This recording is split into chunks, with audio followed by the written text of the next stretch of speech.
Bulaya musibe mutya Salongo Kigundu wano mu masekati g'amateeka agafa mu bwengula mawulire nga bulijjo bwe mumanyi tugoberera namwe mugoberera ne tujjayo kimu kitulabye ne tukyogerako ebiseera ebisinga preferably ngezaako okulaba nga njogera ku stories ziri positive ezituyigiriza ezigezaako kutwala mu maaso ngaffe abawangalira wano mu Bulaaya ate n'okulaba nga tuyamba ku ggwanga lyaffe Uganda okwetumbula mu ngeri y'ebyenfuna y'ensimbi naddala kubanga ekifaananyi kye tuwa eggwanga lyaffe eno kikola kinene ku kiki abalala obaolyawo abandibwattekwata ensimbi zaabwe ne bagenda okutukyalira oba okutusigamu ensimbi kikibalaba era kibalowooza naye mu kaseera ke kamu oluusi kizibuwalira ddala okusigala ku mulamu ogwo ogwa positivity okugeza olwaleero nabadde nkedde nga naakasoma ka article ak'omwami gwe ngoberera wano afaayo nnyo ku byobulambuzi bwa Uganda amannya ge ye Amos Wekesa nga yakanyumya nga bwe yabadde akyadde wano mu Austin, Texas nga aliyogeramu omulimu gwe gw'ebintu bya mutunzi era yagambye nti yabadde wano ku trip marketing trip mu luzungu bwe yawambye eyabo ba tour operators nga bali mu association yaabwe so era naga nti yabuuzizzaako kw'omu kwabo be yasanze Abamerika bano abali mu tourism business n'ababuuza nti muluweereza abantu bameka e Kenya ne Tanzania be babuukinga abaagala okugenda okulambula e Tanzania ne Kenya miriraano gyaffe ne bamuddamu ne bamugamba omu gwe yasosyange nti aweereza abantu nga 50 buli lunaku e Kenya ate ng'omuntu oyo buli average asasula $6 obukumpi nga bukadde nga 18-19 okusinziira ku exchange rate bweri kubisaamu emirundi 365 omwaka olabe ssente meka awoyeza omu zaaweereza Kenya era yaddemu n'ababuuza nti kijja kitya oba kisoboka kitya okuba nti tusobola okutuulirizaayo at least abalambuzi 300 mu Uganda omukyala yamuzimu n'amugamba nti omanyi munnange Uganda is a very beautiful country but extremely hard to sell quote n'amugamba nti labayo okugeza kati ebiri mu mawulire Ebola kiba kitegeeza nti gonna yoga nti wange jangu ogendeko olabe ku nsolo eyo mu Action Falls oba Queen Elizabeth agenda mu mawulire alabe ensi eyo ebigikwatako biki ebyogerwa ku nsi eyo nga tannasalawo okukkiriza otuwa operator eneno recommendation gyamuwa nti gendako e Uganda kati bw'atunula mawulire n'alaba nga ebiriyo okugeza bi Ebola and other negative news agamba kangende Tanzania kangende Kenya ekiraba so ebigenda mu mawulire bikulu nnyo era naawe amagezi n'agamba nti tewali nsi etalina bizibu kale olyawo naye information ekwatibwa etya kyekikulu oyo bw'atyo yalabye era simuwakanya nnyo wabula sekyeŋŋamba nti ebizibu by'ensi endala zirina ebizibu byayo nenze kanfe ku bya Uganda nti okusookera ddala kyandibadde kirungi okulaba nti ensi terina bizibu kubanga ensi bwe yeewala ebizibu ebyo ebigiwa ekifaananyi ekibi of course ejja kuba na kifaananyi kirungi so lwaki togenda n'ekyangu weewala ebizibu as much as possible kuteeka ebizibu mu mawulire okubeera n'ebizibu ebyo bijja okugendingapo nga bigenze mu mawulire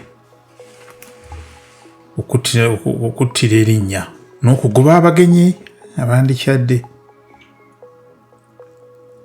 mangu ddala nabadde naakamala okusoma ka article ako okawulira very interesting arguments era nagava Uganda ne gabaluka gegaba bannayuganda abo nga bali mu kaguli omu yavuddeyo n'akuba omulanga agukubira omulamuzi mwe babalese mu kkooti nti ssebe omulamuzi tusaba leero otuwe ku bwenkanya tuwulirize oba tusalire tusibibwe tumanye nti musango gwawedde kusinga bwebanga batusomba leero olunaku ne batukomyawo kale ng'akuba oluzungu lwagiyita puli byomulanga eri omulamuzi omulamuzi yali tanaba kubaako nakyakolawo luba mangu nga baabano abawanvu n'abampi mu nkola etafiirayo ddala nti n'abannamawulire bali mu kisenge oba ne bwetandibaddewo si kiki balina okuba nga bakwata omuntu ng'omuntu singa ekisolo atalina kiru kyakulwanyisa kyakutte mu ngalo nti abalumbagatanye oba abatiisizza wabula ali mu kaguli akozesezza bigambo okusaba okwekubira omulanga ne bamuwalabula nga ekisolo nga n'amakamera gatunula ne bajjawo ani amanyi kye bamutuusizzaako ng'atuuseeyo amakamera gye gatalaba kati olaba erigulire bwe lisaanikidde bino ebirala byonna ebibadde birina okugwirwa ku ggwanga okugeza waliwo era omulala wano mu bwengula atuweereza akalaga nti mwami Museveni yagenze ku Bukalasa Agricultural College n'abaako facility gye yagguddewo Bukalasa Agricultural College ttendekero ly'abalimi gyakolanga omulimu munene nnyo era lya nkizo nnyo mu kulaba kwange kubanga Uganda eri largely agricultural based kale Bukalasa Agricultural College is one of those very important institutions.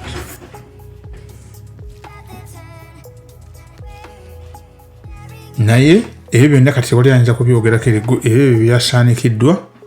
amawulire gano agakoze eki agafulumye okuba nti omuntu yakwatiddwa ng'ekisolo mu kkooti kale okiraba nti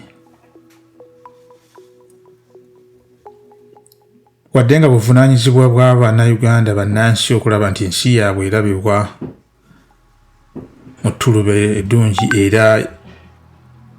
esikiriza abantu okujja okugikyalira n'ate era buvunaanyizibwa bwa gavumenti yennyini okwewala ebikolwa ebiteeka eggwanga mu mbeera okuba nti tewali agyeyunira kujja kugikyalira. Abazungu bano tubabeddemu tubalabe tumanyi how they think. Naddala betwagala abo bajje bakyale abaana ab'omulembe guno, abaana abato, bazadde baabwe balina ku ssente, baagala okulambula eggwensi, baagala ogenda okulaba ku kipya,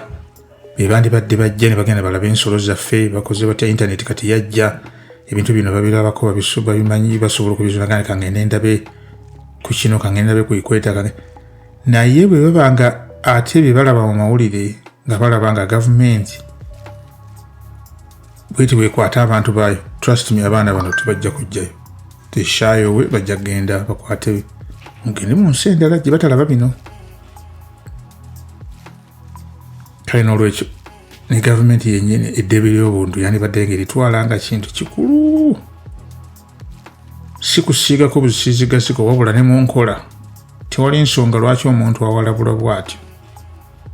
tewali muntu nsonga ddala lwaki omuntu asibibwa emyaka ebiri miramba nga talina mu musango gumusemuvi.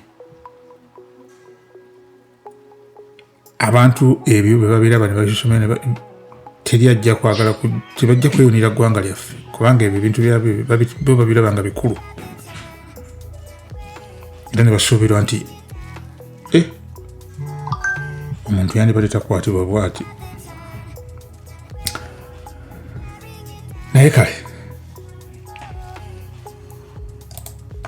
katukomewo katulabe nti era nti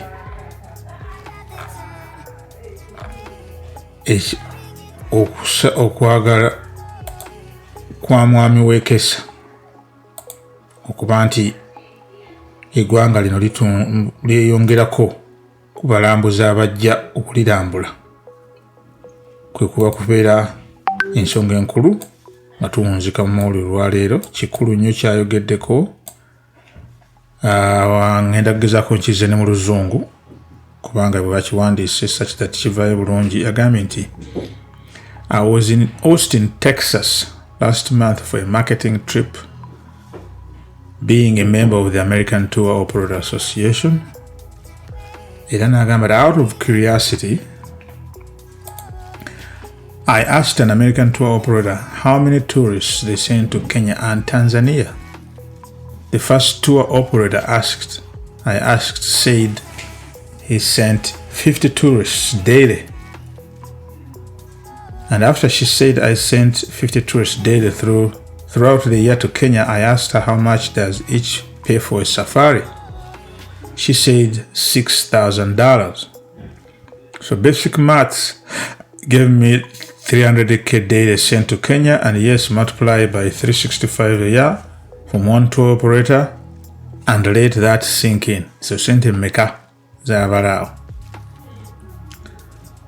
Meanwhile, we were discussing business for 2025, 23 and 24. The years was already sold out.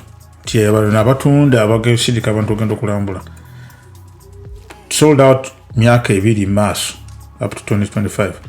N'abasaba nti, how can you send me at least 300 to Uganda in a year? The tour operator responded by saying, Uganda is a very beautiful country, but extremely hard sell. Look right now. Only news about Uganda is Ebola. She said Kenya as a country has a big marketing budget with representation here in the US, plus the Kenya Airways with a direct flight out of New York to Nairobi daily. Kenya Airways supports our efforts as American tour operators to sell Kenya as a destination.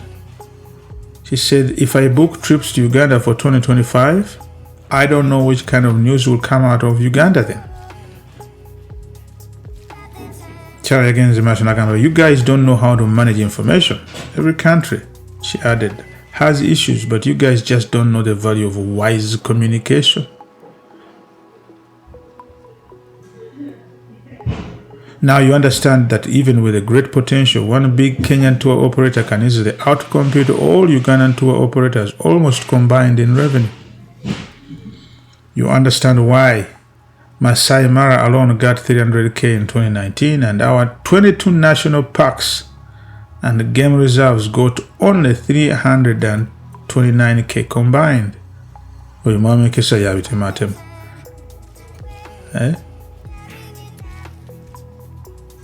A company emu Masai Mara ndowooza ekyo kifo kikyalirwa nga bwewandibye waffe nti Queen Elizabeth National Park e Kenya waliyo Masai Mara emu yokka bweti yafuna abantu 30,000 mu 2019 abalambuzi 300,000. So nga ate Uganda paaka zonna 22 ne game reserves nga kwotadde twafuna abantu 39,000 zokka. Bwegamba twenkanankana ne Karoje n'ekifo ekimu ekyake mu Kenya ekikyalirwa abagenyi abakikyalira kuva ebweru benkanakana naffe betwafuna ng'eggwanga kutwalizaawo. So bw'atyo bwe yawunyisa n'aga mwami w'ekesa nga yeebuuza nti do you see why we are missing as a country? Ebyobulambuzi kintu kikwewuunyisa n'information endala gye nalabye egamba nti omuntu bw'aspendinga $1 emu effect gy'erina ku GDP $1 emu ey'obulambuzi erina effect ya kumpi $3.5 ku economy. So nga ate $1 emu evudde mu export nga bwe twagala okutunda emmwanyi naki effect gy'erina ku economy.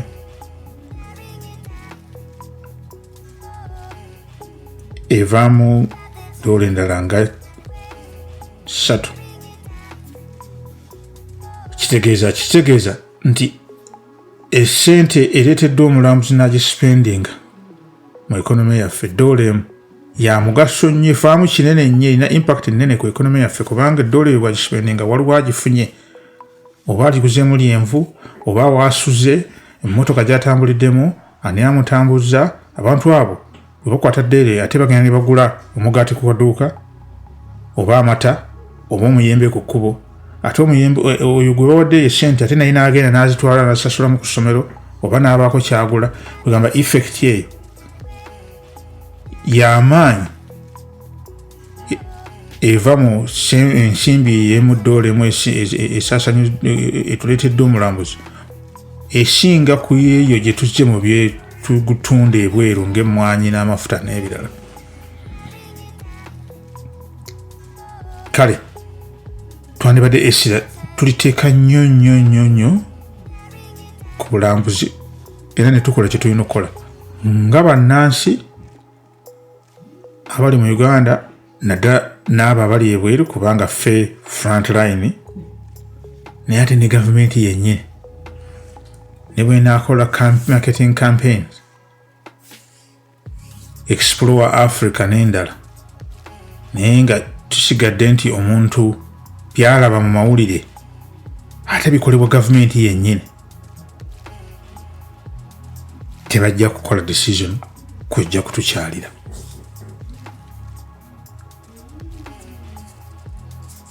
Twagala nnyo okwencouraging abantu baffe. Let us portray our country positively to the rest of the world, but at the same time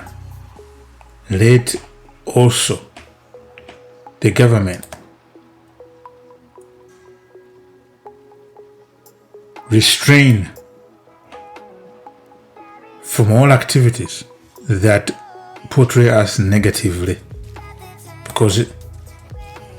people, the buyers, the tourists, factor that in very much so when making those buying decisions. Wajje ngenda okugenda okukola obulambuzi batunuulira ebiri mu mawulire ebyogera ku destination eyo bigamba bitya. Bikiraga nti tulina outbreaks ez'endwadde zetutalina ku control sometimes. Ebola nga bwolaba covid bwe yajja na ebyobulambuzi ne bigwa, naye waliwo byetulina ku control ng'ebyoddembe ly'abantu, enkwasisa y'amateeka erina omulembe ogw'ensi era tyoboola ddembe ly'abantu,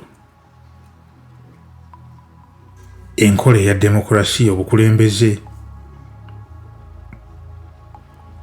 obuwa abantu confidence nti ensi tejja kubeera mu buyunguko mu myaka egijja nga 10. Kale ne basalawo naga nti kati ngenda okulambula mu Africa kankole nsavinga esente zange okumala nja kuteeka wali 10 buli whatever namba yonna gy'abasa nti mu myaka 5 nja kuba mpeseza $6 zange 6 ngazisasula ate tuweziri wano ngoba ngajiwa wazisa nagula plan to operator n'abeera ng'ateekayo ezo sente. Aya nti mu myaka 5 nja kuba maze okwezeza 6 kange nga banteeka ku nnyonyi nga bampeereza gye bampeereza okugenda okulambula nga kya saving. Kati omuntu wabanga agenda kikolerera alina okuba ne confidence nti tewajja kubaawo nkyukakyuka agenda kunnemesa kukyala wakukola bulambuzi obwo. Kale predictability is very important. Stability is very important. What goes into the news is very important.